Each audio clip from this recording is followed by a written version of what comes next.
మన ప్రభువును రక్షకుడునైన యేసుక్రీస్తు శ్రేష్టమైనటువంటి నామములో మీ అందరికీ నా హృదయపూర్వకమైన శుభాలు వందనాలు తెలియజేయుచున్నాను. ఈరోజు దేవుని యొక్క వాక్యము 34వ కీర్తన 5వ వచనాన్ని చదువుకుందాం. వారు ఆయన తట్టు చూడగా వారికి వెలుగు కలిగెను, వారి ముఖము లెన్నడును లజ్జింపకపోవును. మరొకసారి చదువుకుందాం. 34వ కీర్తన 5వ వచనం.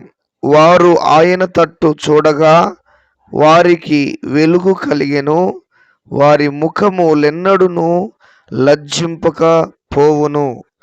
దేవునికి మహిమ కలుగునుగాక. చదవబడినటువంటి మాటను బట్టి దేవునికి కృతజ్ఞతాస్తుతులు చెల్లించుదాం. స్తోత్రం. ప్రభువా మీకు వందనాలు. క్రీస్తునందు ప్రియమైన దేవుని బిడ్డలారా, చదవబడినటువంటి దేవుని వాక్యంలో రాయబడిన మాట ఏంటంటే, ఆయన తట్టు చూడగా వారికి వెలుగు కలిగెను, వారు లజ్జింపక, వారి ముఖములెన్నడును లజ్జింపకపోవును. జాగ్రత్తగా దేవుని యొక్క వాక్యమును మనం విందాం, దేవుని మాటలు విందాం. ప్రియులారా, చదవబడినటువంటి లేఖనములో రాయబడిన మాట, ఆయన తట్టు వారు చూడగా వారికి వెలుగు కలిగెను. అంటే వెలుగు కలిగెను అంటే దాని అర్థం ఏంటంటే, వారు చీకటిలో ఉన్నారు.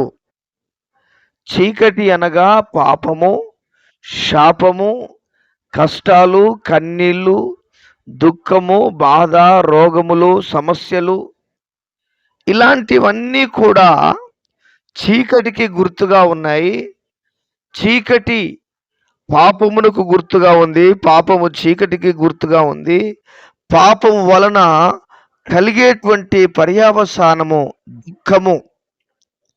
దుఃఖము, బాధ, శ్రమ, ఇబ్బంది, సమస్యలు, ఈ విధంగా చెప్పుకుంటూ పోతే చాలా ఉన్నాయి ప్రియమైన దేవుని బిడ్డలారా. అయితే ఆయన తట్టు చూడగానే వారికి వెలుగు కలిగింది.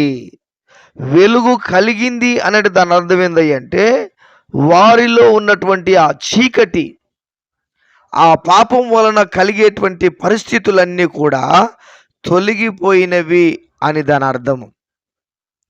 చూడండి ప్రియులారా, చీకట్లో ఉన్నప్పుడు ఏ వస్తువు ఎక్కడ ఉందో, ఎలా వెళ్ళాలో దారి తెలియదు, ఏ వస్తువు ఎక్కడ ఉందో దొరకదు, ఎలా నడవాలో తెలియదు, ఎక్కడికి వెళ్ళాలో తెలియదు, అక్కడ ఏముందో తెలియదు. అసలు అది దారా, ముళ్ళకంప, లేకపోతే రాళ్ళ, రప్పల, ఏది కూడా తెలియదు. కానీ ఎప్పుడైతే వెలుగు వస్తుందో అన్నిటికీ దారులు తెరవబడతాయి, అన్ని పరిస్థితులు అనుకూలంగా మార్చబడతాయి, చీకటి తొలగిపోతుంది. వెలుగు రాగానే చీకటి పారిపోతుంది. ప్రియమైన దేవుని బిడ్డలారా, చీకటి అనేటువంటిది ఉండదు, చీకటికి స్థానం ఉండదు, చీకటికి ప్రియమైన దేవుని బిడ్డలారా స్థలము ఉండదు. వెలుగు వచ్చగానే, వెలుగు రాగానే చీకటి మనకు కనపడదు.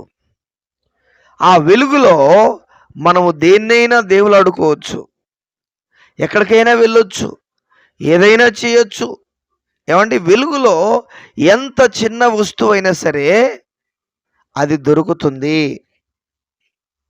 కనుక చాలా జాగ్రత్తగా దేవుని మాటలు మనం వింటే ఆ దేవుని మాటలలో ఉన్నటువంటి వెలుగు మన జీవితాలకు వెలిగించబడతా ఉంటుంది.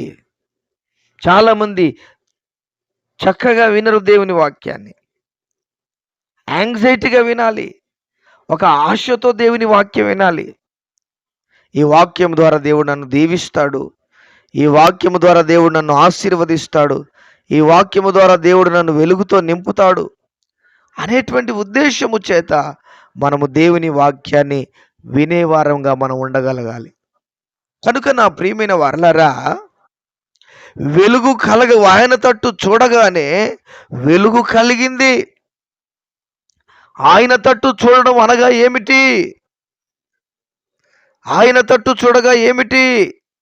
దైవజనుడు బాప్తిసం ఇచ్చి యోహాను అంటున్నాడు, ఇదిగో ఇప్పుడే గొడ్డలి చెట్ల వేరన ఉంచబడి ఉన్నది. ఎవరైతే మారు మనసుకు తగిన ఫలాలు ఫలించరో వారి చెట్టు నరకబడుతుంది, అగ్నిలో వేయబడుతుంది అంటున్నాడు. ఆయన తట్టు చూడడం అనగా మనము మారు మనసు పొందడం.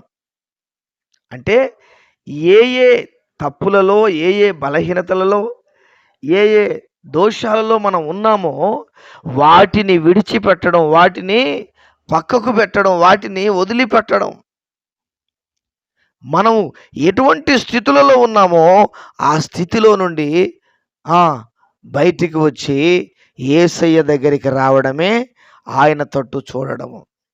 ఆయన తట్టు చూడడం అనగానే ఒక ఫోటో పెట్టుకొని, లేకపోతే వాక్యం పెట్టుకొని వాక్యం వైపు ఫోటో వైపు చూసేది కాదు. ఆయన తట్టు చూడడం అంటే మనస్సు మార్చుకోవడము. చెడు ఆలోచనలు కానీ, చెడు తలంపులు కానీ, చెడు విషయాలు కానీ, ఏదైతే చెడుకు సంబంధించింది మన జీవితంలో ఉందో దాని నుంచి వైదొలిగి యేసయ్యను కలిగి ఉండాలి. మార్పు నొందిన జీవితాలుగా మన జీవితాలు మార్పు వైపుగా నడిపించబడాలి. చాలా జాగ్రత్తగా మాటలు విందాం.